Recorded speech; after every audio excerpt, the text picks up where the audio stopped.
अस्सलाम वालेकुम दोस्तों, हैदर वॉइस चैनल में आप सबको खुश आमदीद।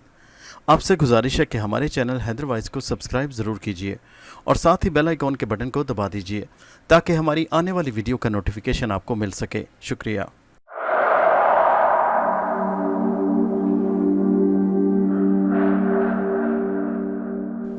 दोस्तों, ये कहानी हिंदुस्तान से हमारी एक व्यूअर ने भेजी। आइए उन्हीं की ज़बानी सुनते हैं। ये कहानी 25 साल पुरानी है। ये कहानी मुंबई की एक लड़की की है जो बहुत ही खूबसूरत थी। ये कहानी शुरू होती है एक दिन से, जिस दिन एक लड़की बाथरूम में नहाने गई तो उसने अचानक नहाते वक्त बाथरूम में गाना गाना शुरू कर दिया। वो ज़ोर ज़ोर से बुलंद आवाज़ में गाना गाने लगी और गाना भी लड़के की आवाज़ में, यानी अपनी आवाज़ को भारी करके। तो उसकी अम्मी ने आवाज़ सुनी तो वो सोचने लगी कि ये गाने की आवाज़ कहाँ से आ रही है। वो जैसे ही बाथरूम के पास गईं तो देखा कि उनकी बेटी जो नहाने बाथरूम में गई है वहाँ अंदर से गाने की आवाज़ आ रही है। उसकी अम्मी ज़ोर से कहने लगी, गाना क्यों गा रही हो? बेटा नहाते वक्त गाना नहीं गाते। ये कहकर अम्मी वहाँ से चली गईं। बहरहाल वो जब नहाकर बाहर निकली तो उसने कहा कि मुझे लड़कियों वाले कपड़े नहीं पहनने, मुझे लड़कों वाले पहनने हैं। उसने कपड़े पहनने से साफ इनकार कर दिया। उसने कहा कि मुझे जेंट्स यानी मर्दों वाले कपड़े ला कर दो, मैं वही पहनूंगी, और मुझे सिगरेट भी मंगा कर दो, मुझे सिगरेट पीना है, मुझे सिगरेट की शदीद तलब हो रही है। उसकी अम्मी ने कहा कि तुम ऐसे क्यों कर रही हो, तुम्हें आखिर हुआ क्या है? अच्छा खासा हंगामा खड़ा हो गया। उसकी अम्मी ने आगे बढ़कर चादर से उसका बदन ढांप दिया और उसकी मिन्नतें समाजतें करने लगी कि कपड़े पहन लो, मगर उसने तो शदीद हंगामा शुरू कर दिया। कहने लगी कि मैं हरगिज़ नहीं पहनूंगी जब तक आप मेरी बात नहीं मानेंगी, मुझे सिगरेट चाहिए, मुझे मर्दाना कपड़े चाहिए। उसकी अम्मी तो अच्छी खासी परेशान हो गई। उन्होंने आखिर तंग आकर एक आलिम को बुलाया कि इसकी जहनी हालत ख़राब हो गई है, इसे देखिए क्या हुआ। आलिमों ने अपने तौर पर कोशिश की मगर वो बेबस हो गए और फिर आखिर उन्होंने हाथ खड़े कर दिए और कहने लगे, हम नहीं जान सके कि इसे क्या हुआ, इसलिए हम आपसे माफ़ी चाहते हैं। ये कहकर वो वहाँ से चले गए। आखिर फिर किसी आलम की तलाश शुरू हो गई। उन्हें आखिरकार एक आलम मिल ही गया जो कि बड़ा ही मशहूर और पहुंचा हुआ बुजुर्ग था। उस आलिम ने अपनी सी कोशिश शुरू कर दी। काफ़ी देर वो कोशिश करता रहा मगर लड़की थी कि किसी तरह काबू नहीं आ रही थी। लेकिन बिल आखिर आलिम ने भी हिम्मत नहीं हारी। आमिल साहब ने बिल आखिर उसको अपने काबू में कर ही लिया और उससे कहने लगे कि तुम इस लड़की को क्यों परेशान कर रहे हो? पहले उसने बहुत नाटक किया, वो बताने से गुरेज़ा था कि वो लड़की के जिस्म पर क्यों काबू हुआ, लेकिन फिर आखिर उसने अपनी बात सुनानी शुरू की।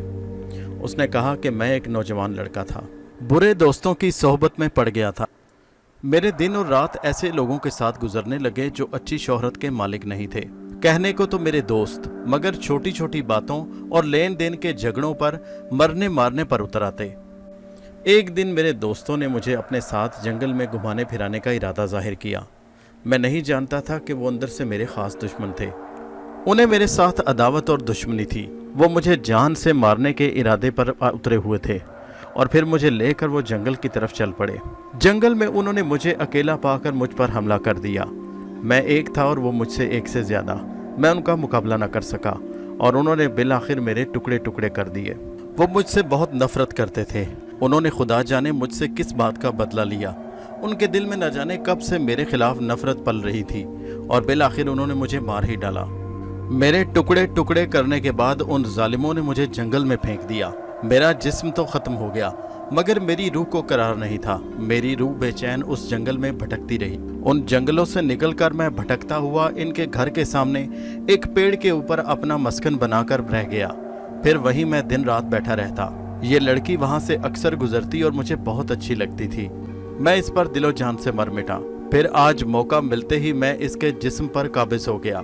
अब मैं इसे हरगिज़ नहीं छोड़ूंगा। आलिम साहब ने जब ये सुना तो बोले, गुस्ताख बेअदब इंसान, ये तेरी दुनिया नहीं, तुझे अपनी दुनिया में वापस जाना होगा।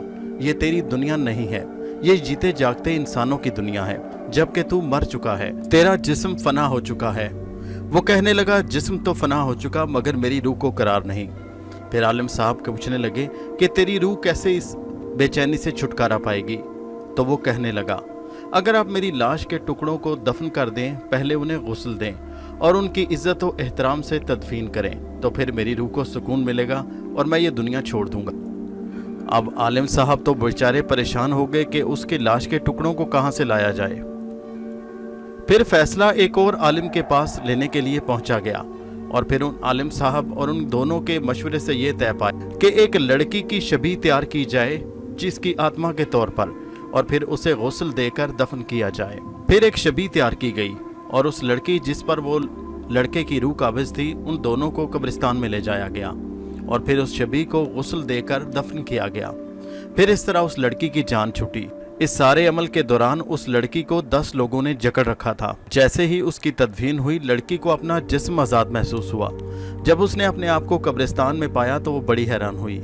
इतने मर्दों के दरमियान वो अपने आप को देखकर घबरा गई। लड़की को जब उसके घर वालों ने तमाम हालात बताए तो वो बड़ी हैरान हुई। वो इन तमाम बातों से बिल्कुल नाशना थी, मगर आज भी वो लड़की अपने बच्चों और खामन के साथ अपनी ज़िंदगी बहुत अच्छी बिता रही है। हमारे चैनल हैदर वॉइस को सब्सक्राइब कीजिए। शुक्रिया।